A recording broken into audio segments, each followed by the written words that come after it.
The council chamber was designed to intimidate. Its vaulted ceiling shimmered with artificial starlight, casting fractured beams across the tiers of alien delegates. Each race sat in its own suspended dais, arranged in a ring that looked less like a forum and more like a tribunal. The air itself seemed heavy, pulsing faintly with the resonance of translation nodes. Admiral Celine Varga stood alone in the circle's center, a human figure dwarfed by the architecture and the presence of dozens of species whose empires stretched across the stars. She clasped her hands behind her back, shoulders squared, her expression unreadable. To the casual observer she appeared calm, but her mind was measuring every detail, who shifted nervously, who leaned forward with predatory amusement, who waited for her to crack. High Chancellor Xorth rose from his dais with calculated grandeur. His form was tall and serpentine, armor plates glinting like obsidian. For lidless eyes regarded her with cold precision.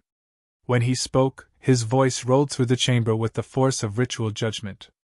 "Admiral Varga of Earth," he intoned, "the Council convenes because your species refuses compliance. When admitted into this body, you pledge loyalty to its decrees. Yet your people cling to an independent fleet. That fleet must be dismantled. You will submit. You will accept our oversight. You will yield." His words hung in the silence like a blade poised above her neck. Celine's lips curved faintly, though her eyes stayed fixed on him. "Yield," she repeated, her voice carrying clearly through the translator nodes. "You mistake us, Chancellor. We entered this council as equals, not subjects." A ripple of murmurs coursed around the chamber. Some dazes glowed with agitation, others with mocking laughter. The Corran delegate, a squat insected creature, clacked its mandibles sharply. "The humans posture again. They forget their place." Celine pivoted slightly, her gaze sweeping the circle. "We have not forgotten anything. It is you who underestimate. Earth joined this body to cooperate, not to kneel. Our fleet exists to defend our home, not to challenge yours. But we will never dismantle it at another's command." Her words cut through the murmurs like sharpened steel. Xorth's claws tightened around the railing before him. "Your arrogance is intolerable. Do you think yourselves beyond consequence?" Celine tilted her head. "I think," she said evenly, "that consequence is the only thing that keeps this council honest. Without it, power becomes tyranny. Without resistance, authority curdles into conquest. You call us arrogant. I call us unwilling to vanish quietly." A new voice entered, sharp and disdainful. Ambassador Tkal of the Vaer Collective leaned forward, his translucent flesh pulsing faintly with inner light. "You threaten war with words, Admiral. Do you imagine your fragile species can withstand the Council's fleets? Entire systems have been erased for less." Celine did not flinch. "If Earth is erased," she replied, "we will not go alone. We are not blind to the risks. But do not mistake caution for weakness. If your fleets descend on our world, you will learn how costly underestimation can be." The chamber erupted in overlapping languages. Some delegates barked for sanctions, others for restraint. A few remained silent, studying her with something closer to respect than contempt. Xorth slammed the base of his staff against the floor, restoring order with a thunderous crack. "Enough. Humanity has been given its chance to comply. Hear the Council's decree: dismantle your fleet within one cycle. Should you fail, enforcement will be delivered. And enforcement," his eyes narrowed, "means eradication." The words struck like a verdict, final and merciless. Celine let the silence stretch before answering. Her gaze met his without a flicker of submission. "Then you will see humanity at its sharpest. Because we don't dismantle our defenses. We don't bow to ultimatums. And we never surrender." Her final words carried not as defiance for its own sake, but as a declaration carved from conviction. They reverberated through the chamber, and for a moment the artificial starlight seemed to burn brighter. Xorth leaned closer, his voice dropping into something almost intimate. "Then you invite your species' end." Celine's answer was a whisper compared to his roar, but it landed with the weight of inevitability. "Or its beginning." She turned sharply, her boots echoing against the polished floor as she left the circle. Every alien gaze followed her retreating figure, some with hatred, some with dread, and a few with dawning unease. The doors closed behind her, and only then did the delegates exhale the tension that her presence had drawn taut. Outside the chamber, the corridors of the council citadel pulsed with faint blue light. Celine walked swiftly, her stride purposeful. A young attaché, barely more than a cadet, hurried to keep pace beside her. His face was pale. "Admiral, was it wise to defy them so openly?" he whispered. Celine stopped, turning to face him. For the first time that day, her mask softened enough to reveal the fire beneath. "Wisdom," she said, "depends on what you value. If survival means submission, then perhaps it wasn't wise. But if survival means living on our own terms, then there was no other choice." The cadet swallowed hard, then nodded. "And if they come for us?" "They will," she said. "The question isn't if. It's whether we're ready when they do." She resumed walking, but inside her chest her heart beat like a war drum. The council thought Earth was alone, fragile, and unprepared. They didn't know about the shipyards hidden in orbit of Neptune, or the refitted colonies producing new warships in secret. They didn't know the Third Expeditionary Fleet had been training in the dark for years, waiting for this very moment.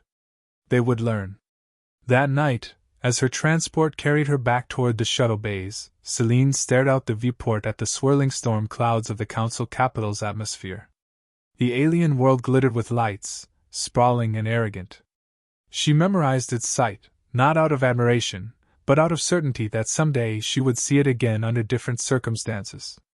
The ultimatum had been delivered. War was no longer a question. It was a clock ticking toward ignition. Celine allowed herself a single breath of stillness, then whispered to the darkness, as if to the stars themselves, "Let them come." The shuttle descended through the thick haze of Sol Station's upper atmosphere, its hull vibrating with the static hum of docking fields. Admiral Celine Vargas sat strapped into the command seat, eyes fixed on the viewport as the structure came into view, an enormous ring of steel and light encircling Earth's cradle. Once a symbol of exploration, Sol Station now bristled with armored plates, weapons arrays, and shipyards extending like iron branches. Humanity's crown jewel had transformed into a fortress. The docking clamps locked with a hiss. Celine rose, uniform sharp against the sterile glow of the cabin. The hatch opened to reveal the station's command deck, alive with motion. Technicians hurried across gantries, officers conferred over tactical displays, and engineers barked orders over the noise of construction. Her aide, Commander Marcus Hale, fell into step beside her. His face bore the calm determination of a man who had spent years preparing for this moment. "Council transmission hit every colony within hours," he said without preamble. "They're rattled, but the message had the opposite effect. Recruitment surged. Volunteers are pouring in." Celine allowed herself a small nod. "Fear sharpens resolve. They thought it would break us. Instead, it's binding us tighter." They entered the strategy chamber, a circular room dominated by a hollow projector that displayed the solar system in radiant detail. Red markers lit up around Earth's supply routes, each symbol representing where the Council had begun to tighten its noose. A dozen officers stood waiting. Some were grizzled veterans of the Martian campaigns, others younger commanders raised in the shadow of Earth's fragile place among the stars. All eyes turned to her. "Admiral on deck," Hale announced. Celine stepped forward, her voice steady. "The Council has issued their ultimatum. One cycle to dismantle our defenses. We all know what happens if we comply. Earth becomes a vassal, our children forced to fight their wars. That will not happen." A murmur of assent spread through the room, but she cut it short with a raised hand. "Defiance means war. Their fleets outnumber ours 5-1. They expect us to crumble before the first blow. They've miscalculated. We've been preparing for this since the day they admitted us into their council chamber with sneers on their faces. Now we prove them wrong." Colonel Imani Okoye, head of fleet logistics, leaned forward. "Supplies are stretched thin. Shipyards at Titan and Ganymede can increase production, but council blockades will target them first. Then we make those blockades bleed, Celine replied.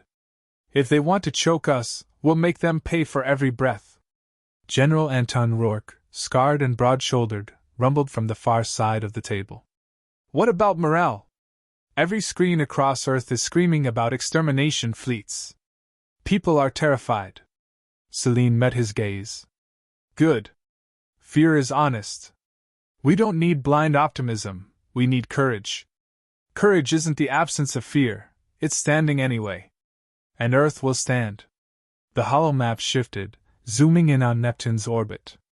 Hidden beneath its storm-tossed skies, vast hangars sheltered humanity's most guarded secret, the stealth battleships of the Aegis program. Each one larger and deadlier than any vessel Earth had ever fielded before. Celine gestured to the icons. The Council doesn't know these exist. When the time comes, they'll see what human engineering looks like when survival is the only blueprint. Until then, we fight smart. We fight fast. And we never fight fair. A ripple of grim smiles passed around the chamber. Hale leaned closer. Word from Proxima Colony. They intercepted scout drones. Council forces are probing outer defenses. Let them probe, Celine said. We'll give them something sharp to grab. Hours later, she walked the docking bays of Sol Station. The cavernous expanse echoed with the clang of machinery. Rows of ships stretched into the distance, frigates, cruisers, carriers, their hulls patched and reinforced from years of preparation. Crews moved with urgent precision, loading supplies, calibrating weapons, checking every system as if their lives depended on it, because they did. A young mechanic paused at attention as Celine passed, grease staining her uniform. Admiral, she said breathlessly. Is it true? They're really coming? Celine stopped, studying the girl's wide eyes.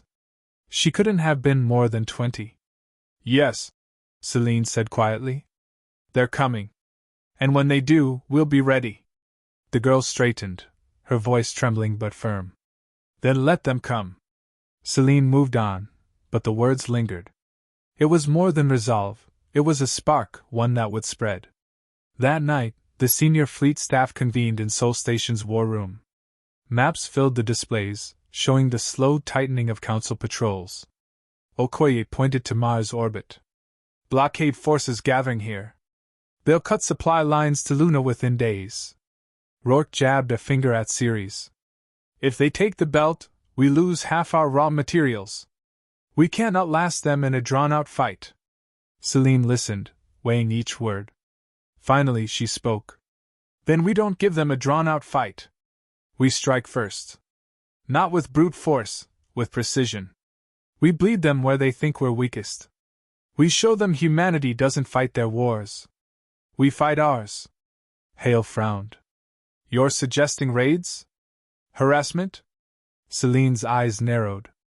I'm suggesting we remind the galaxy of something the Council has forgotten.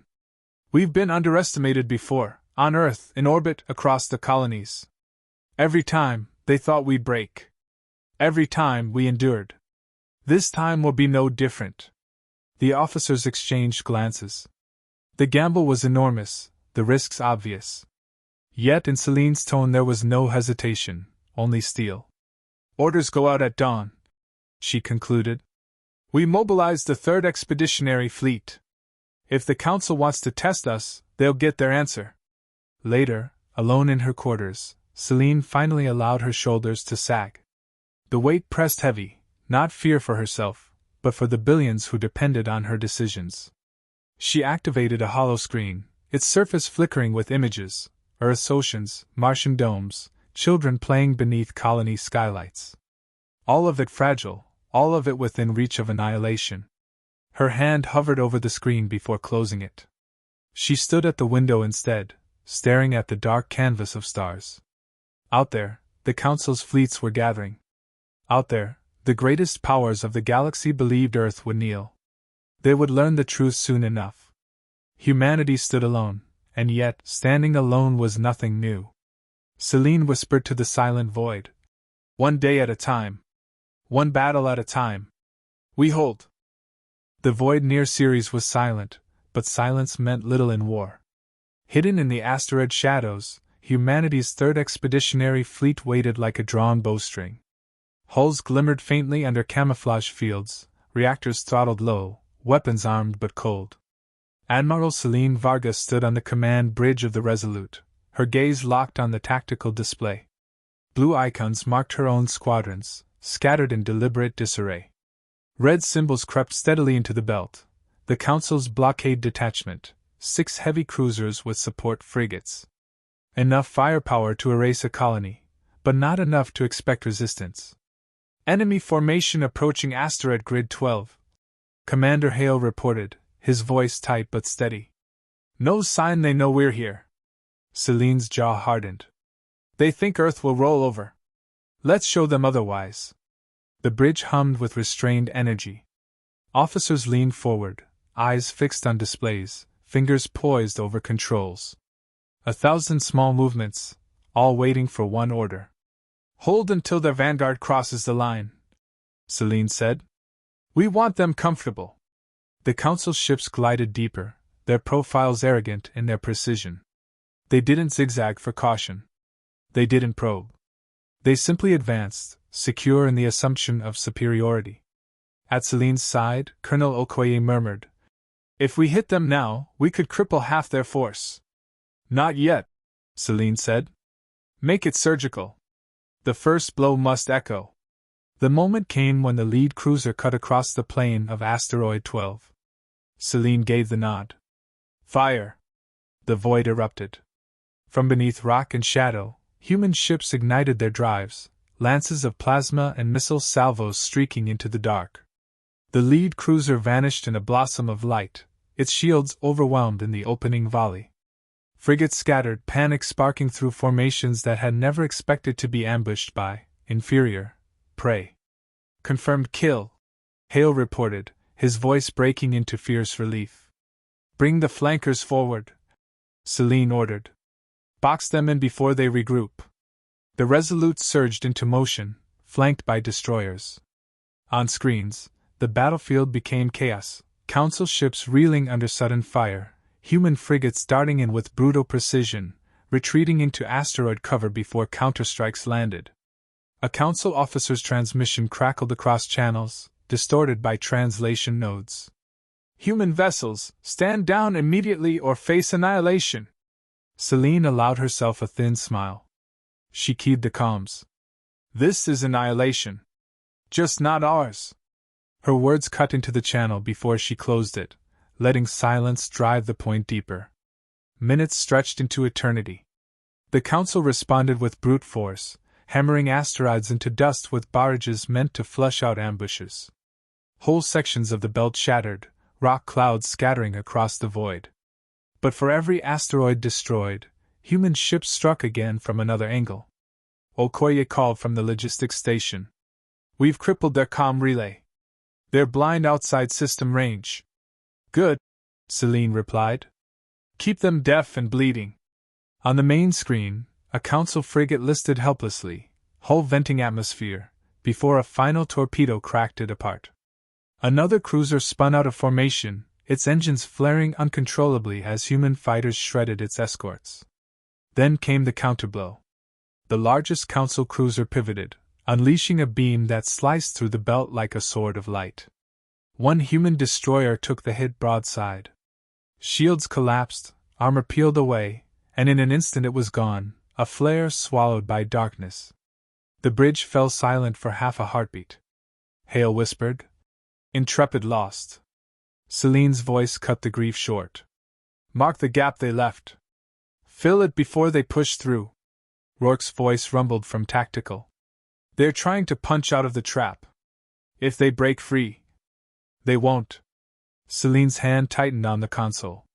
All wings converge. Crush their flagship. The battle peaked in fire and fury.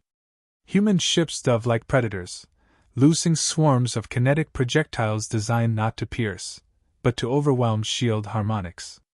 Plasma lances tore through weakened hulls, missiles homed in on crippled reactors. Inside the bridge of the Resolute, alarms flashed red, power conduits shuddered, and every officer barked reports over the storm. Shield Quadrant 3 collapsing! Redirect auxiliary! Enemy cruiser destabilizing! Celine's eyes never left the central display. She watched the Council flagship stagger, its armor stripped, engines sputtering under relentless assault. One final strike from a Martian gunship rammed into its reactor, and the cruiser split apart in a silent detonation that painted the void in molten fire. The fleet cheered, a roar echoing through comms and across the bridge. Celine raised her hand. Don't celebrate yet. Secure the field. Sweep survivors. No witnesses escape. Hale glanced at her. You want them all silenced? Yes, Celine said, voice low. If the Council learns how much we've prepared, they'll come harder, faster. For now, let them wonder what happened in the dark. When the last Council ship burned, silence returned. The belt lay scarred, fragments of rock drifting, wreckage tumbling like steel corpses. Casualty reports scrolled across the display. One destroyer lost. Several frigates damaged. Dozens dead, but thousands still alive. Against the Council's 6 heavy cruisers, humanity had emerged with bloodied knuckles, and victory. Okoye exhaled, shoulders sagging. First clash, Admiral, and we won. Celine looked out into the void, her reflection ghosting against the glass. Not just one, she said. We've told the galaxy that Earth won't break. The Council thought we'd bow. Instead, they bled. And blood changes everything. Later, Celine stood alone in her quarters. The adrenaline had faded, leaving only the heavy weight of decisions yet to come. She replayed the battle in her mind, the flash of the Intrepid's death, the cheers when the enemy flagship shattered, the girl's words back in the docking bay, then let them come. They had come. And they had been broken. Celine touched the viewport, her hand against the stars. This is only the beginning. Her reflection stared back, eyes steady, voice firm with conviction. Let them come again. We'll be ready. The Proxima system was quiet, too quiet for any world preparing for war. On the edge of the red dwarf's pale glow, a lone human convoy drifted, engines low, broadcasting faint distress signals. Supply freighters, a few escorts limping as if damaged, all arranged to look like prey caught between desperation and inevitability. Admiral Celine Vargas stood on the bridge of the Resolute, eyes locked on the display. The convoy was bait. Behind it, cloaked in the distortion fields hidden along the star's gravity wells, lay the rest of her fleet. Commander Hale checked his readings again. Council patrol will intercept within minutes. 6 destroyers, 2 carriers, and... He swallowed. 3 Dominion dreadnoughts. They brought teeth this time. A ripple of unease moved across the bridge. Even a single dreadnought carried firepower equal to half of Earth's fleet. 3 together could incinerate a colony. Celine's tone cut the tension. And yet they chase freighters. She turned to her officers. Remember that. They think we're weak enough to corner. Let them keep thinking it. Colonel Okoye leaned forward, voice low. If they sense the ambush before they commit, those dreadnoughts will pull back. We'll lose the chance to hit them where it hurts. Celine nodded. That's why we wait until their pride outweighs their caution. Minutes crawled by. On the screen, the red icons of the Council ships closed in, their formations sharp and unhurried. The dreadnoughts advanced at the center, colossal spears of steel with energy cores glowing like suns. The smaller destroyers fanned out to cut off retreat, confident the human convoy was already theirs. Convoy signaling panic, Hale reported. They're begging for mercy. Celine's lips curved in a razor-thin smile. Good. Reel them closer. The Council fleet bit. The destroyers surged ahead, weapons charging, eager to finish the helpless humans. The carriers launched fighter wings, black swarms pouring into space. The dreadnoughts followed with heavy precision, dragging their shadows across the system. Almost there, Celine murmured. She felt her pulse align with the rhythm of the moment, the delicate line between disaster and triumph. Hale's voice tightened. Enemy within range. Celine lifted her hand, fingers closing into a fist. Spring it. The trap snapped shut. From behind Proxima's gravity wells, Earth's hidden squadrons flared to life. Dozens of cruisers and frigates surged forward, stealth fields dropping in a shimmer of distortion. Railguns fired in unison, kinetic rounds streaking across the void with silent fury. The first Council destroyer disintegrated before its crew realized what hit them. Another took 3 salvos to the engines and spun out of formation, venting molten slag. Human bombers dove into the chaos, unleashing volleys of missiles that tore through fighter swarms. On the Resolute, reports cascaded across the bridge. Enemy left flank collapsing. 2 destroyers crippled. Carriers scrambling countermeasures. Celine stood unshaken, her voice carrying over the storm. Focus fire on the escorts. Cut the limbs before we break the spine. Her fleet obeyed, weaving in and out of asteroid cover, striking fast, vanishing faster. The Council destroyers buckled one by one, pride blinding them until their formations fractured. But the dreadnoughts did not falter. The lead ship unleashed a beam across the void, a column of energy that carved through rock and steel alike. A human cruiser vanished in a flash, its crew silenced mid-transmission. The second dreadnought loosed a broadside barrage, hammering shields until 2 frigates imploded. The ambush had bloodied the prey, but the predators still had claws. Rourke's gravelly voice cut through the calm. They're adapting. If we don't deal with those dreadnoughts now, they'll tear us apart. Celine's gaze hardened. Then we deal with them. All wings, shift formation. Herd them into the wells. The battlefield bent into controlled chaos. Human squadrons attacked from alternating vectors, forcing the dreadnoughts to turn again and again, never allowed to settle into steady firing lines. Each turn dragged them closer to the gravity wells Celine had chosen, invisible traps where Proxima's pull warped trajectories and slowed maneuvers. Okoye's hands clenched the railing. One misstep and our ships will be caught too. Celine's answer was flat. Then we don't misstep. On cue, bombers darted through the debris fields, dropping gravity mines into the wells. Invisible nets shimmered alive. The dreadnoughts, too massive to pivot quickly, sailed into the trap. First dreadnought caught! Hale shouted. The great vessel lurched, its shields straining as gravity mines twisted its momentum. Human ships pounced, lancing it with plasma fire. A torpedo barrage struck its weakened flank. The dreadnought's hull split like cracked bone, its reactor blooming into a silent starburst. The bridge erupted with cheers, but Celine raised her hand sharply. Focus! 2 remain. The second dreadnought surged in retaliation, its cannons unleashing a wall of energy. The Resolute shuddered violently, alarms screaming. Sparks showered across the bridge as systems flickered. Shields at 40%! Reactor bleeding into secondary conduits! Celine gripped the console. Reroute. Keep us alive long enough to finish this. Human destroyers swarmed the dreadnought, darting between its guns, hammering it with precision strikes. One was vaporized instantly, but the sacrifice gave another a clean shot. Railgun rounds punctured its core, and fire blossomed across the behemoth's frame. Moments later, it tore apart, scattering molten fragments through the void. Only one remained. The last dreadnought pressed forward, engines burning bright. Its commander, furious at the slaughter, drove the ship straight at the convoy. If it couldn't win, it would destroy. Celine's voice cut across calms, sharp as a blade. Block its path. Every ship capable, engage. If it reaches the convoy, we lose everything. The Resolute led the charge. Plasma lances carved across the dreadnought's armor, railguns cracked its shields. Yet it advanced still, shrugging off blows like a beast unwilling to die. Rourke's voice roared through the channel. We need a killing strike! Celine made her choice. Bring the Aegis forward!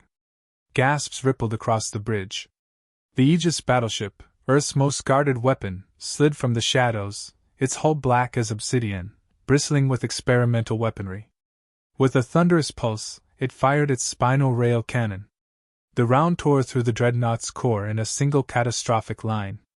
The alien vessel ruptured, its carcass scattering in a halo of fire. The field went still. In the aftermath, silence filled the bridge. Smoke curled from damaged panels, but every officer's eyes shone with the same realization. They had faced dreadnoughts, and won. Okoye exhaled. 3 of their mightiest ships, gone. Hale's gaze met Celine's. The Council will never forgive this. They don't need to forgive, Celine said quietly. Her eyes lingered on the drifting wreckage. They need to fear. She turned from the viewport, voice carrying iron certainty. Today, humanity proved we can't be cornered. Tomorrow, we'll prove we can't be broken. The Sol system burned with activity. Every shipyard, every dock, every orbital facility moved as if the entire species shared one heartbeat. The Council had lost dreadnoughts at Proxima, but the reprisal would come swiftly, larger than anything humanity had faced before. Earth had no illusions left. This was survival's razor edge. Admiral Celine Vargas stood in Sol Station's command ring, her gaze locked on the tactical hollow. Across its surface, projections shimmered, Council fleets converging on Sol from 3 directions. Their numbers dwarfed Earth's visible defenses. The chamber was tense, filled with commanders, engineers, and political envoys, all waiting for Celine to say what none dared to voice. Commander Hale broke the silence. They're sending 2 grand armadas. Nearly 200 ships. More firepower than the entire belt could field in a decade. Colonel Okoye added grimly. If they breach Luna's line, Earth itself is exposed. Celine's expression remained unreadable, but her voice carried the weight of decision. Then it's time. Bring the Earth fleet online. The room froze. For years, the Aegis program had been whispers, rumors buried in classified files. Even among high command, few believed the numbers were real. General Rourke leaned forward, scarred hands gripping the table. You mean the whole fleet? We've kept it hidden for a reason. Once it's revealed, there's no going back. Celine's eyes swept the room. There's no hiding anymore. The Council already knows we're not broken. Now they'll learn we were never unprepared. Orders raced across Sol. Neptune's storms parted as vast hangars opened, releasing shapes that blotted out the starlight. Saturn's rings fractured as camouflaged dockyards peeled away, revealing battleships cradled in hidden scaffolds. From Titan's dark side to Ganymede's caverns, launch alarms blared, summoning crews who had trained in silence for years. The Earth fleet rose. Hundreds of warships, each one larger and deadlier than humanity had ever dared show. Stealth carriers glided forward like black phantoms. Rail cannon platforms drifted into formation, their barrels long as skyscrapers. The Aegis battleships, spearheads of the program, joined them, their hulls bristling with weapons humanity had designed in secret, engineered to punch holes in giants. On Sol Station, officers stared at screens as the fleet icons multiplied, covering the map in blue. Awe and disbelief merged into silence. Hale whispered, almost reverent, "My God, we built all this." Celine allowed the faintest smile. "Not God. Humanity. This is what survival looks like." The first Council armada arrived at the Kuiper boundary, engines burning with arrogant fury. Their dreadnoughts led the charge, flanked by swarms of escorts. They expected resistance, but not this. When the Earth fleet decloaked, the Council's vanguard halted, momentum faltering. For the first time, alien commanders faced an opponent that wasn't a desperate colony militia or a token defense. They faced a force equal to their own. Intercepted transmissions lit the comms. Voices of disbelief, rage, fear. One alien captain snarled through static. "Impossible! How did they build this without our oversight?" Celine responded calmly across the system-wide channel. "By not asking your permission." Her words crackled across enemy comms, daring them to advance. The battle began at Neptune's orbit. Council ships surged forward, their lines disciplined, weapons blazing. Humanity answered with the thunder of rail guns, streaks of plasma, and clouds of smart missiles weaving lethal patterns. Space lit with silent fire. On the Resolute's bridge, Celine moved with cold precision. Squadrons 3 and 4, draw them into the gravity pocket. Frigates, harass their flanks. Keep their dreadnoughts turning. Explosions rippled across the void as human tactics unfolded. Where the Council relied on overwhelming force, Selene wielded mobility, deception, and unrelenting pressure. Smaller ships darted through gaps, carving wounds into larger hulls. Carriers launched fighter swarms that harried enemy engines, crippling their maneuvers. Yet the Council pressed harder. A dreadnought's beams scythed through the field, vaporizing a destroyer in a flash of molten fragments. Another barrage shattered an Earth cruiser, its wreckage tumbling like broken bone. Okoye's voice snapped. "We can't match them slug for slug." Selene's reply cut like steel. "We don't. We outthink them. Bring the Aegis forward." The lead Aegis battleship advanced, its hull sleek, its reactor burning with caged fury. From its spinal mount, the weapon humanity had held in secret unleashed its first strike, a hypervelocity slug accelerated to near light speed. It tore through a Council dreadnought in a single devastating line, the behemoth splitting open as fire blossomed outward. Gasps erupted across both fleets. Awe among humans, horror among aliens. Rourke's fist slammed the table. "That's it! That's how we break them!" The Aegis fired again, and another dreadnought fractured. The tide began to shift. Still, the Council's numbers pressed. More ships poured through, their formations tightening, their fire converging on the Aegis line. Shields buckling on the Resolute. Enemy reinforcements entering from Sector 6. Council carriers deploying full wings. The void became a storm of light and death. Hulls cracked, fighters scattered like sparks, and every second cost lives. Humanity bled, but it did not break. Selene stood amidst the chaos, her voice steady above the roar. "Hold the line. Every second we stand is another nail in their illusion of supremacy."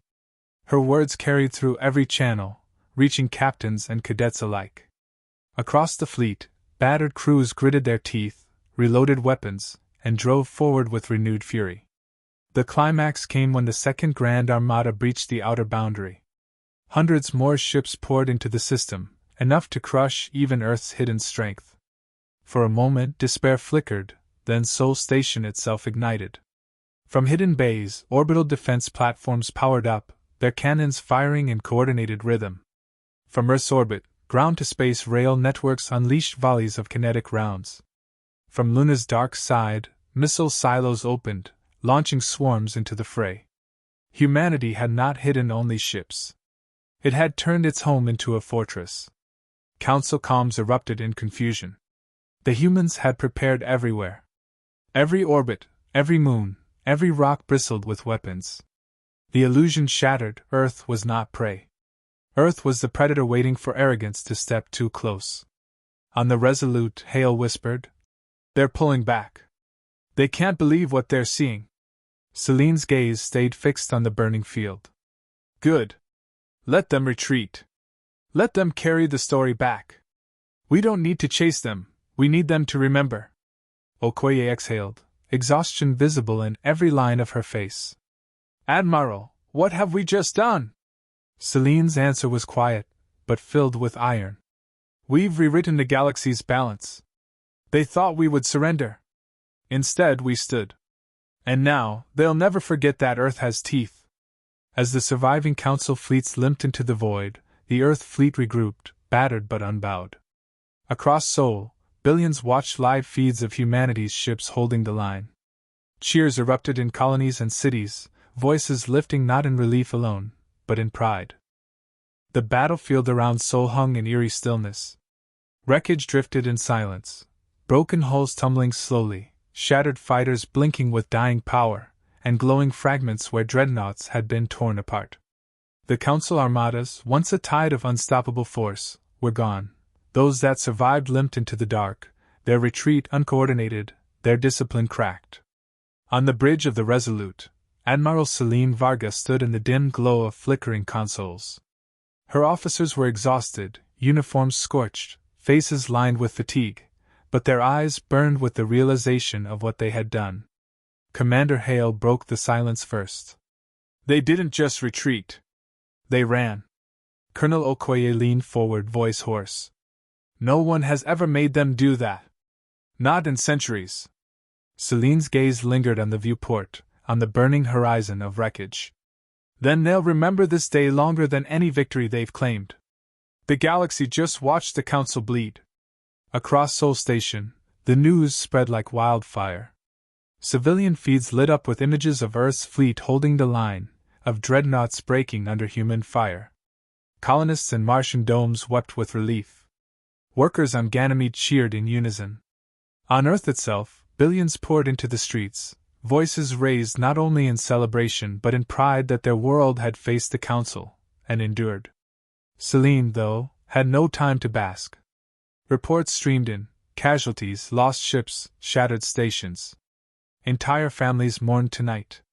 General Rourke entered the bridge, scarred face solemn. "We stood, Admiral, but it wasn't without cost. 23 ships gone. Thousands dead." Celine met his eyes. "Every victory has a price. The difference is we chose to pay it, instead of kneeling." Rourke's grim nod carried no argument. A priority transmission crackled through, routed from the Council's own secure channels. Celine gestured for it to be displayed. The face of High Chancellor Xoreth filled the screen, reptilian eyes burning with restrained fury. Behind him, the grand chamber of the Council glimmered with subdued light, its delegates silent, waiting for their leader's words. Xoreth's voice was cold, the edge of rage barely concealed. "Admiral Varga, you think today has proven humanity strong. In truth, it has proven you reckless. You have doomed your people. The Council will not forget this slaughter." Celine stepped closer, her voice calm but unyielding. "No, Chancellor. What you call slaughter, we call survival. You thought we would bow, but we stood. You thought fear would silence us, but it gave us resolve. You thought your fleets would erase us, but they only revealed what you truly are: arrogant, blind, and fallible." The Council chamber behind Xoreth erupted in shouts. Some voices demanded vengeance, others called for negotiations. A few sat silent, their eyes fixed on Celine with dawning respect. Xoreth hissed, "This is not over." Celine's reply was sharp as a blade. "No. It has only begun. Humanity will not be ruled. Not by you, not by anyone. We'll meet you again in the stars, and next time, it will be on our terms." She cut the transmission before he could answer, the screen collapsing into silence. Later, Celine gathered her senior staff in the war room. The hollow map displayed Sol, ringed in scars of battle, but still whole. Okoye spoke first. "The Council will regroup. They won't accept humiliation. Next time, it won't be 2 armadas. It will be everything they can throw. Then let them come." Rourke growled. "We've shown we can bleed them. We can do it again." Hale shook his head. "They still outnumber us 10-1 across the galaxy. We can't win by attrition. We'll need allies." Celine's gaze sharpened. "And we'll have them." The Council's mask just cracked. Every species that's lived under their shadow saw today. Some are already questioning their chains. When the Council shows weakness, others will look for strength, and they'll see it in us. Silence followed, the weight of her words settling across the room. For the first time, the idea didn't sound like a fantasy. Humanity, once dismissed as reckless newcomers, had just stood toe-to-toe with the Council and survived. That changed everything. Alone again in her quarters, Celine finally let the weight press down. She pulled off her uniform jacket, scarred and soot-stained, and set it aside. Her reflection stared back from the viewport, tired, human, unyielding. She thought of the young mechanic on Sol Station, the one who'd asked if the Council was really coming. "Then let them come," the girl had said. Those words had carried Celine through the fire. The Council would come again. But now, humanity wouldn't face them as prey. They would face them as equals, or as predators in their own right. Celine touched the glass, looking at Earth below, still blue and fragile against the void. "We will stand," she whispered. "Always." Days later, messages poured in from across the stars. Quiet transmissions from alien envoys who had once kept their distance. Words of cautious respect. Requests for dialogue. Offers of trade and defense pacts. The Council's illusion of absolute power had fractured.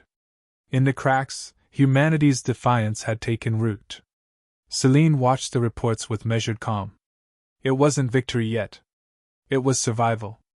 But survival was enough, because survival meant tomorrow. And tomorrow meant possibility. She straightened her uniform once more, preparing to address the fleet and the billions watching. The speech would not be about triumph, but about resolve. Humanity's place in the galaxy had changed forever, and she would give it voice. When she stepped onto the podium of Sol Station, the chamber erupted with cheers.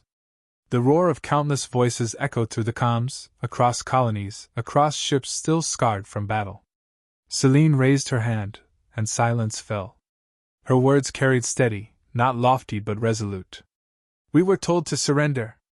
We were told to dismantle our defenses, to yield, to kneel. Instead, we stood. Today, the Council learned that humanity will never surrender, never bow, never break. We stood not because we were stronger, but because we refused to fall. And in that refusal, we found our strength. This is not the end of struggle. It is the beginning. The galaxy is vast, and we are small. But we are unafraid. We will protect our home, our children, and our freedom. Let the stars remember this day, the day humanity proved it belongs among them, not as subjects, but as equals. The chamber erupted again, voices rising like thunder. Celine stood silent for a moment, letting the sound wash over her. Then she turned, eyes lifting to the stars beyond the viewport. The Council's illusions lay shattered. Humanity's place was no longer in question. The future was uncertain, but it belonged to Earth now.